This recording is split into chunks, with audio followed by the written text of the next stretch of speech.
വനവും വന്യജീവി സംരക്ഷണവും. സർ, വനവും വന്യജീവി സംരക്ഷണവും എന്ന മേഖലയ്ക്കായി 2025-26 സാമ്പത്തിക വർഷം ആകെ 305.61 കോടി രൂപ വകയിരുത്തുന്നു. ഇത് മുൻ വർഷത്തെക്കാളും 27.55 കോടി രൂപയാണ്. മുൻപ് ആമുഖത്തിൽ പറഞ്ഞ 50 കോടി രൂപ ഇതിനും പുറമെയാണ്. കേന്ദ്ര സഹായമായി 45.47 കോടി രൂപ പ്രതീക്ഷിക്കുന്നു. ജലസുരക്ഷ മെച്ചപ്പെടുത്തുക, മനുഷ്യ-വന്യമൃഗ സംഘർഷങ്ങൾ ലഘൂകരിക്കുക, വനമേഖലയെ ആശ്രയിച്ച് കഴിയുന്ന വിഭാഗങ്ങളുടെ ജീവനും ജീവനോപാധികൾക്കും സംരക്ഷണം നൽകുക, കാലാവസ്ഥാ വ്യതിയാനങ്ങൾക്കെതിരെയുള്ള കവചമായി ജനങ്ങളെ നിലനിർത്തിക്കൊണ്ട് വനങ്ങളുടെ സുസ്ഥിര പരിപാലനം ഉറപ്പാക്കുക തുടങ്ങിയ പ്രവർത്തനങ്ങൾക്കാണ് വനവും വന്യജീവി സംരക്ഷണം എന്ന മേഖലയിൽ 25-26 വർഷം ഊന്നൽ നൽകുന്നത്.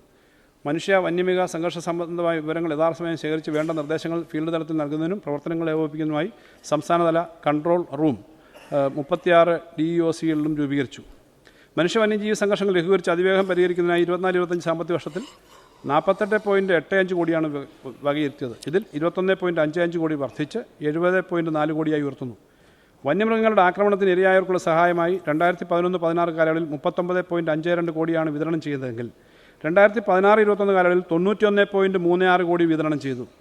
ഈ സർക്കാർ അധികാരത്തിൽ വന്നതിന് ശേഷം ഇതുവരെ 129.51 കോടി രൂപ ഈ ഇനത്തിൽ സഹായധനമായി വിതരണം ചെയ്തിട്ടുണ്ട്.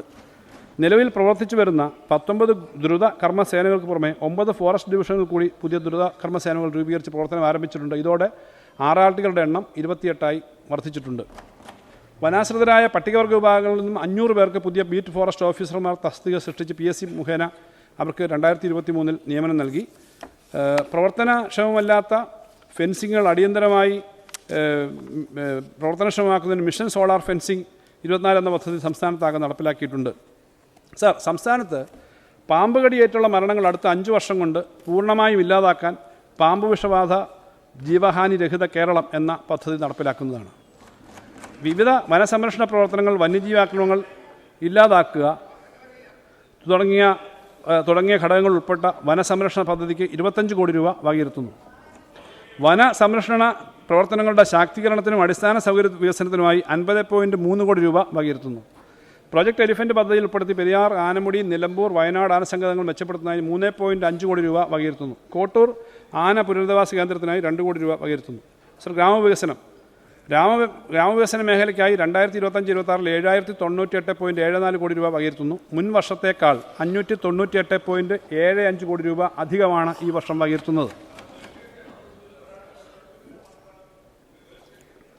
മഹാത്മാഗാന്ധി ദേശീയ ഗ്രാമീണ തൊഴിലുറപ്പ് പദ്ധതിയിൽ ശരാശരി തൊഴിൽ ദിനങ്ങൾ വർദ്ധിപ്പിച്ച് രജിസ്റ്റർ ചെയ്ത തൊഴിലാളികളുടെ ഉപജീവന സുരക്ഷ ഉറപ്പാക്കുന്നതിനുള്ള പരിശ്രമം നടത്തുകയും 10.5 കോടി തൊഴിൽ ദിനങ്ങൾ സൃഷ്ടിക്കുകയും വഴി 3,875.76 കോടി രൂപ വേതനമായി ലഭ്യമാക്കുകയാണ് 25-26 സാമ്പത്തിക വർഷത്തിൽ ലഭ്യപ്പെടുന്നത്. പ്രധാനമന്ത്രി ഗ്രാമസടക്ക് യോജന എന്ന പദ്ധതിയുടെ സംസ്ഥാന വിഹിതമായി 80 കോടി രൂപ വകയിരുത്തുന്നു.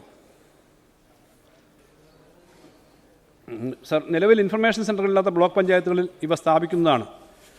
2025 നവംബർ 1 ആകുമ്പോഴേക്കും അതിദരിദ്രരില്ലാത്ത കേരളമെന്ന ലക്ഷ്യം കൈവരിക്കാനുള്ള ഊർജിതമായ പ്രവർത്തനത്തിൻ്റെ ഭാഗമായി സർവേയിലൂടെ കണ്ടെത്തിയ 64,006 കുടുംബങ്ങളിൽ 44,539 കുടുംബങ്ങളെ അതിദാരിദ്ര്യത്തിൽ നിന്നും മോചിപ്പിച്ചു കഴിഞ്ഞു. ഇനി 11,814 കുടുംബങ്ങളെ കൂടി ദാരിദ്ര്യത്തിൽ നിന്നും കരകയറ്റുന്നതിനുള്ള നടപടികൾ സ്വീകരിക്കും. ഗ്യാപ്പ് ഫണ്ട് നൽകുന്നതിനായി 60 കോടി രൂപ മാറ്റിവെക്കുന്നു.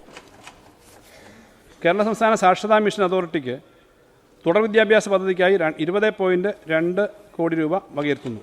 തദ്ദേശ സ്വയംഭരണം. സാർ, എറണാകുളം നഗരത്തിലെ വെള്ളക്കെട്ട് പരിഹരിക്കുന്നതിന് ഓപ്പറേഷൻ ബ്രേക്ക് ത്രൂ പദ്ധതിക്ക് 10 കോടി രൂപ വകയിരുത്തുന്നു.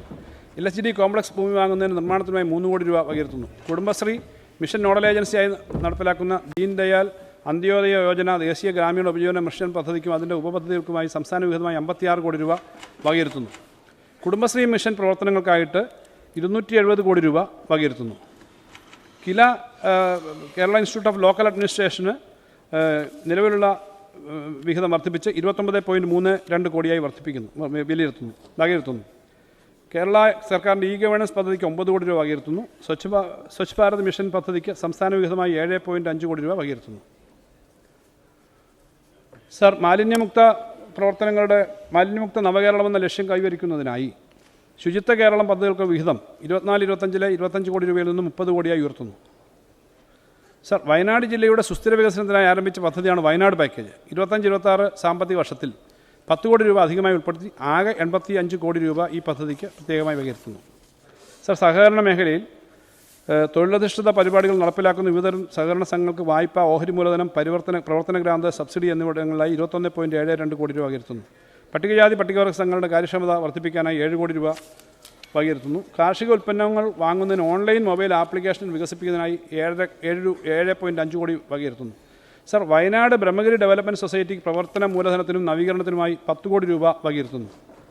സർ, റെപ്കോയുടെ നവീകരണം, പ്രവർത്തന മൂലധനം എന്നിവയ്ക്കായി 10 കോടി രൂപ വകയിരുത്തുന്നു.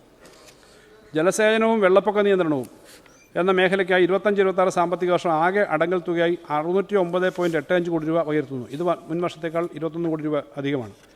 സർ, വൻകിട ഇടത്തരം ജലസേചന പദ്ധതികൾക്ക് 239.32 കോടി രൂപയും, ചെറുകിട ജലസേചനത്തിന് 190.96 കോടി രൂപയും, വെള്ളപ്പൊക്ക നിയന്ത്രണത്തിന് തീരദേശ സംരക്ഷണത്തിനായി 178.07 കോടി രൂപയും വകയിരുത്തിയിട്ടുണ്ട്. കാടാ കനാലുകൾക്ക് നവീകരണത്തിനായി 14.1 കോടി രൂപ വകയിരുത്തുന്നു. സർ, ഇടമലയാർ ജലസേചന പദ്ധതിക്ക് 30 കോടി രൂപ വകയിരുത്തുന്നു. മൂവാറ്റുപുഴ ജലസേചന പദ്ധതിക്ക് 10 കോടി രൂപയും, കരാപ്പുഴ ജലസേചന പദ്ധതിക്കായി 27 കോടി രൂപയും, കല്ലട ഇറിഗേഷൻ പദ്ധതികൾക്കായി 10 കോടി രൂപയും വകയിരുത്തുന്നു. കാവേരി നദിയുടെ പദ്ധതികൾക്കായി 77.22 കോടി രൂപ വകയിരുത്തുന്നു. സർ, ബാണാസുര സാഗർ പദ്ധതിക്കായി 20 കോടി രൂപ വകയിരുത്തുന്നു. ചെങ്ങളാർ പദ്ധതിയുടെ കീഴിലുള്ള പട്ടിശ്ശേരി ഡാമിൻ്റെയും കനാൽ സിംഗിളുടെയും ഭാഗമായ പട്ടിശ്ശേരി പദ്ധതിക്ക് 17 കോടി രൂപയായിട്ട് വർദ്ധിപ്പിക്കുന്നു. ഡ്രിപ്പ് ഇറിഗേഷൻ രണ്ടാം ഘട്ട പ്രവൃത്തികൾക്ക് 30 കോടി രൂപ വകയിരുത്തുന്നു. കുറ്റ്യാടി ജലസേചന പദ്ധതിയുടെ നവീകരണത്തിനായി 5 കോടി രൂപയും, ചിറ്റൂർ പുഴ ജലസേചന പദ്ധതിയുടെ കനാലുകളുടെ നവീകരണത്തിന് 12 കോടിയും വകയിരുത്തുന്നു. പഴശ്ശി ജലസേചന പദ്ധതിയുടെ പ്രധാന കനാലിൻ്റെയും ശാഖാ കനാലിൻ്റെയും വിതരണ ശൃംഖലയുടെയും നവീകരണ പദ്ധതിക്ക് 13 കോടി രൂപ വകയിരുത്തുന്നു. കാഞ്ഞിരപ്പുഴ പദ്ധതിക്ക് ടോക്കൺ പ്രൊവിഷനായി 1 കോടി രൂപ വെക്കുന്നു. വെള്ളപ്പൊക്ക പരിഹാരമായി തോട്ടപ്പള്ളി സ്പില്ലേ ശക്തിപ്പെടുത്തുന്നതിൻ്റെ പ്രവർത്തനത്തിന് 5 കോടി രൂപ വെക്കുന്നു. മീനച്ചിൽ നദീതടത്തിൽ പുതിയ പദ്ധതി കാർഷിക മേഖല വികസനത്തിന് സഹായമാകുന്ന ചെറിയ ഡാം നിർമ്മിക്കുന്നതിന് തീരുമാനമെടുത്തിട്ടുണ്ട്. പാലാ മുനിസിപ്പാലിറ്റിയിലെ അരുണാപുരത്ത് 75 മീറ്റർ നീളത്തിൽ റെഗുലേറ്റർ കം ബ്രിഡ്ജോട് കൂടിയ ഡാം നിർമ്മിക്കുന്നതിന് 3 കോടി രൂപ വകയിരുത്തുന്നു. വെള്ളപ്പൊക്ക ഭീഷണി നേരിടുന്നതിനായി അരൂർ മേഖലയിൽ ഉൾപ്പെടെയുള്ള വേമ്പനാട് കായലിൻ്റെ ഭാഗങ്ങൾ ആഴം കൂട്ടുന്നതിന് മണ്ണ് നീക്കാൻ അനുമതി നൽകും. ഇതിനായി 10 കോടി രൂപ വകയിരുത്തുന്നു. ചെറുകിട ജലസേചനം 192.46 കോടി രൂപ ഇതിനായി വകയിരുത്തുന്നു. മുൻ വർഷത്തേക്കാൾ 27.68 കോടി രൂപ അധികമാണ്. സർ, സംസ്ഥാന ഭൂഗർഭ ജല ലഭ്യത ഉറപ്പാക്കുന്നതിന് വികസനത്തിനാവശ്യമുള്ള സൗകര്യങ്ങൾ ലഭ്യമാക്കുന്നതിനുമുള്ള പദ്ധതിക്കായി 22 കോടി രൂപ വകയിരുത്തുന്നു.